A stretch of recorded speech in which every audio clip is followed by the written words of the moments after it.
¿Qué tal? ¿Cómo están ustedes? Gracias por venir, gobernador. Gracias por la invitación. Chaco y Misiones era, ¿no? Sí, Resistencia y Posadas, Muy exacto. Voy a mostrar el libro de la Sota, no pregunté a qué cámara, espero no equivocarme demasiado. Acá, esta, Quiero y Puedo, de esto hablamos creo la semana pasada, cuando anunciamos que no hay candidatos sin libro. Pero esto más que un libro de campaña, que generalmente los candidatos hacen, es un desahogo auténtico y sincero de las cosas que he vivido, de las cosas que he vivido personalmente, de las cosas que he visto vivir al país, y sacando como resultado aprendizajes. Y también sugerencias para el país que viene, que yo lo miro con muchísima esperanza de que va a ser mejor que el que hoy tenemos. Yo ahí he escrito cosas que nunca había, ni siquiera hablado en mi vida personal. Porque a nosotros los políticos nos forman como que tenemos que ocultar nuestras emociones, que no tenemos que decir las cosas. También dice algunas que cositas sobre los candidatos, ¿no? Así al pasar alguna pero definición. No son definiciones de cómo los veo, pero no son nunca falta de respeto personal a ninguno, porque no es mi estilo. Yo puedo decir la apreciación que tengo de su accionar político, pero en las cosas personales nunca entro. Vi que creo que fue en el acto del Teatro Astros de la otra noche, te habló de un decálogo. Sí, ¿Fue ahí? hicimos un decálogo para demostrar claramente, en este momento en la Argentina, primero, los espacios que se están construyendo parecen bastante falsos. ¿Por qué? Porque no hay realmente propuestas. Opositores. Los espacios que se están construyendo para ir a las PASO. Nadie sabe bien. Excluimos al oficialismo. El oficialismo tiene un mismo perfil. Yo no observo matices. Scioli es cada vez más cristinista. Antes decía que tenía algunas distintas maneras de ver, hoy ya no las menciona. Pero en lo que son los espacios de la oposición, da la sensación de que la clase política está más preocupada por los cargos que va a ocupar que por las soluciones de los problemas del país. Y entonces nos encontramos con que, por un lado, están los partidarios del gobierno que dicen que todo tiene que seguir igual. Y por el otro lado, están algunos opositores que dicen que hay que enmendar los desaciertos de hoy con los errores del pasado, volviendo a la década de los 90. No me parece que ninguna de las dos cosas sea buena.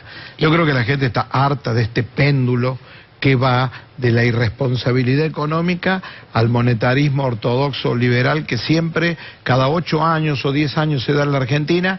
Tenemos etapas de supuesto disfrute con espasmódicos crecimientos de la economía y después ajuste, que la cuenta la terminan pagando siempre los más pobres.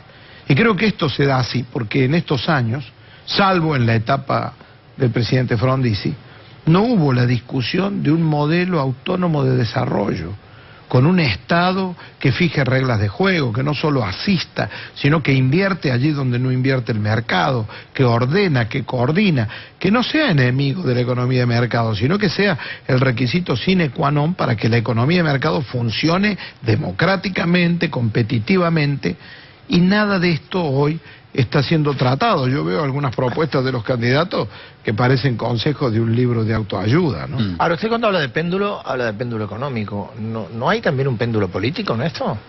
Yo diría que hay un péndulo en la enemistad social, que va más allá de lo político. Hoy la división en la Argentina llegó a la justicia. Según qué cámara lo juzgue a uno, el lugar que uno ocupa y la manera de pensar que uno tiene pueden fallar de una manera o de otra. Eso es terrible en un país. Cuando ya la política se mete dentro del Poder Judicial y signa los fallos de distintos tribunales según la inclinación política de uno o de otro, vivimos en una situación de intranquilidad enorme. Y creo que esto se está dando hoy, lamentablemente. Muchos cronistas del área judicial dicen, cayó en tal cámara, el fallo va a ser de tal forma. Tal causa está en tal fiscal, seguro va a pedir tal cosa. 95% de las veces aciertan, ¿eh? Y bueno, y esto es lo grave. Ojalá no acertaran y no hubiera justicia legítima e ilegítima, será la otra. Esta división que se ha insertado en la sociedad, creo que es lo primero que yo quiero superar como presidente argentino. Yo quiero pacificar. Y quiero ser capaz de incluir en el diálogo a todos los sectores, pobres, ricos, el campo y la industria, empresarios y políticos, estudiantes y profesores, clases rurales urbanas y clases rurales y clases medias rurales, todo lo necesario para acordar un modelo que tenga perdurabilidad. Si no, pasamos siempre de esto, la irresponsabilidad económica y luego el ajuste. Y yo no quiero ni volver al neoliberalismo de Menem, Cavallo y de la Rúa, ni tampoco a esta manipulación económica del kirchnerismo que nos pretende seguir imponiendo y que tiene consecuencias graves, porque aunque se llame progresismo, los que están pagando los platos rotos son los que menos tienen. De la Sota, usted dice pacificación, es una palabra que suena bárbaro, después de todos estos años que han sido intensos y de mucha confrontación, mucho enfrentamiento. Ahora hay quien va a decir, mire, con la pacificación nunca se cambió nada. La pacificación deja las cosas como está. Bueno, ¿qué dice esto eso? Es lo que yo no quiero. Algunos dicen que basta con volver a la normalidad. Y yo creo que no basta con volver a la normalidad, porque la normalidad que teníamos antes del kirchnerismo tampoco era buena, si no hubiera permitido que ocurran las cosas que han pasado. Yo creo que la normalidad es el primer paso hacia la necesidad de una revigorización de las instituciones y de una gran innovación institucional. El mundo está pidiendo mejor democracia. La democracia tradicional, la teoría representativa de la democracia, la economía de mercado y la sociedad plural, hoy está en crisis.